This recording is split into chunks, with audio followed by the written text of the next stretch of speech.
Osi no nwere ụgbọ moto na kwụnyere na wọl na ya rute n'ebe ahụ kiri dị moto na ya ga-amawa ya mawa na ụmụ nwaanyị niile na-aba ga-enebe oyoyo na ụmụ nwoke niile na-aba ga-anaba odo a ga-asị na obodo mmegide mmemme mgbe bụwa ya bụ si idiot onye iberibe ife na-enye m obi aṅụrị n'ụwa nụ bụ na ngozi chukwu ejezuwa mmarụ ngozi chukwu ngozi chukwu ngozi chukwu maọbụ ego maọbụ nwa maọbụ ụlọ maọbụ ụlọ elu maọbụ ụlọ ala maọbụ ogologo aka bụ ngozi chukwu nwanne m ka tinyejelu gịnị na-eme gị obi ọṅụrị gịnị na-eme gị obi aṅụrị ngozi chukwu ngozi chukwu ngozi chukwu ngozi chukwu ngozi chọrọ ife ndị eje ngozi chọrọ ife ndị amanụ ngozi chọrọ ife ndị amanụ ngozi chọrọ ife ndị eti egwu ngozi gịnị gaji asụ abịa ngozi gịnị gaji alụ ọlụ ngozi elu n'ezinụlọ m gịnị ka m je ma mba ụgbọala gị nọ n'ime ya ngozi chukwu ahụ gị mụtara ngozi chọọ ya sụ niile asị studio ụzọ niile nụ ngozi chụtarị n'ịkpọrọ nụ nsala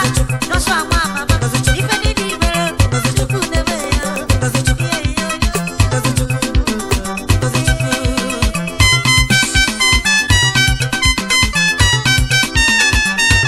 I will never deny the blessings of God upon my life. I appreciate you, Messiah. I appreciate you, the King of Kings.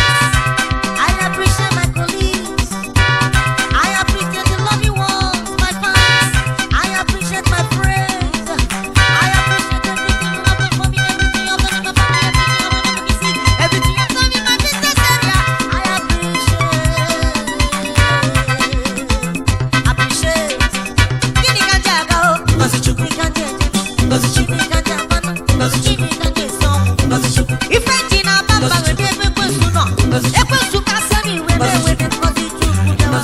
Maka na amara na ekwensu nọ n'anya ugwu nụ. Ngozi chukwu, ngozi chukwu, ngozi chukwu, ngozi chukwu, ngozi chukwu, ngozi chukwu, ngozi chukwu, ngozi chukwu.